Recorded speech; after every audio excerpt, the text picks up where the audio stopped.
وما أرسلنا قبلك إلا رجالا نوحي إليهم فاسألوا أهل الذكر اعوذ باللہ من الشیطان الرجیم بسم اللہ الرحمن الرحیم الحمد للہ الذی انزل الفرقان علی عبدہ لیکون للعالمین نذیرا والصلاة علی من جعلہ شاہدا ومبشرا ونذیرا ودائیا الی اللہ بإذنہ وسراجا منیرا وعلی آلہ الذین اذھبا عنہم الرجس اہل البیت وطہرہم تطہیرا اما بعدو۔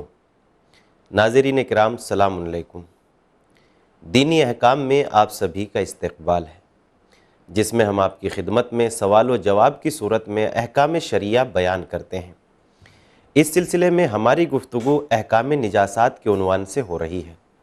آج ہم انشاءاللہ نجاست کے ثابت ہونے کے طریقوں کے بارے میں بات کریں گے۔ تو اس سلسلے کا ہمارا پہلا سوال ہے، کسی چیز کی نجاست ثابت ہونے کا کیا طریقہ ہے؟ جواب پیش خدمت ہے، ہر چیز کی نجاست ثابت ہونے کے 3 طریقے ہیں۔ پہلا یہ کہ خود انسان کو کسی چیز کے بارے میں یقین و اطمینان ہو کہ یہ چیز نجس ہے، لیکن اگر کسی چیز کی نجاست کے بارے میں فقط گمان ہو تو اس سے پرہیز کرنا لازم نہیں ہے۔ جیسے ان ہوٹلوں میں کھانا کھانا جہاں ایسے لاپرواہ لوگ آتے ہیں جو نجاست اور طہارت کا خیال نہیں رکھتے۔ اگر انسان کو یہ اطمینان نہ ہو کہ جو کھانا اس کے لیے لایا گیا ہے وہ نجس ہے تو اس کے کھانے میں کوئی حرج نہیں۔ نجاست ثابت ہونے کی دوسری شرط یہ ہے یا دوسرا طریقہ یہ ہے کہ اگر کسی کے پاس کوئی چیز ہو اور وہ اس کے بارے میں کہے کہ یہ چیز نجس ہے، جبکہ وہ غلط بیانی نہ کرتا ہو تو وہ چیز نجس شمار ہوگی۔ جیسے کسی شخص کی بیوی یا اس کا نوکر یا ملازمہ کسی برتن یا کسی دوسری چیز کے بارے میں یہ کہے کہ یہ چیز نجس ہے تو اس چیز کے لیے بھی نجس شمار کرنا صحیح ہوگا۔ نجاست ثابت ہونے کا تیسرا طریقہ یہ ہے کہ اگر کسی چیز کے بارے میں 2 عادل یہ کہیں کہ یہ چیز نجس ہے، اس شرط کے ساتھ کہ وہ اس کے نجس ہونے کی وجہ بھی بیان کریں تو یہ چیز نجس شمار ہوگی۔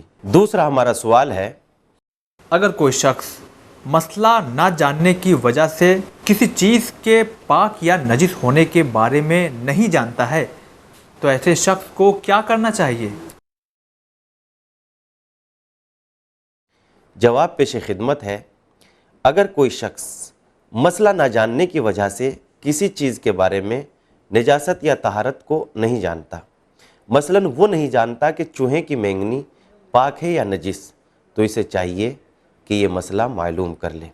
لیکن وہ مسئلہ تو جانتا ہو لیکن وہ کسی چیز کے بارے میں شک کرے کہ آیا یہ چیز پاک ہے یا نجس، جیسے وہ خون کے بارے میں یہ شک کرے کہ آیا یہ خون مچھر کا خون ہے یا انسان کا خون ہے، تو اس کے لیے یہ چیز پاک شمار ہوگی اور چھان بین کرنا لازم نہیں ہے۔ تیسرا ہمارا سوال ہے، اگر کسی نجس چیز کے بارے میں یہ شک ہو کہ یہ بعد میں پاک ہوئی ہے یا نہیں تو اس کا کیا حکم ہے؟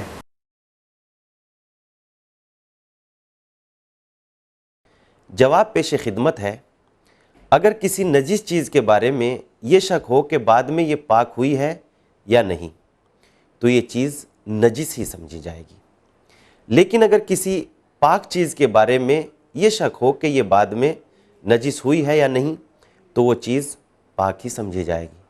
اور اگر کوئی شخص ان چیزوں کے بارے میں تحقیق کر سکتا ہے اور چھان بین کر کے پتہ لگا سکتا ہے تو تحقیق کرنا اس کے لیے ضروری نہیں ہے۔ ناظرین، دینی احکام میں آج بس اتنا ہی۔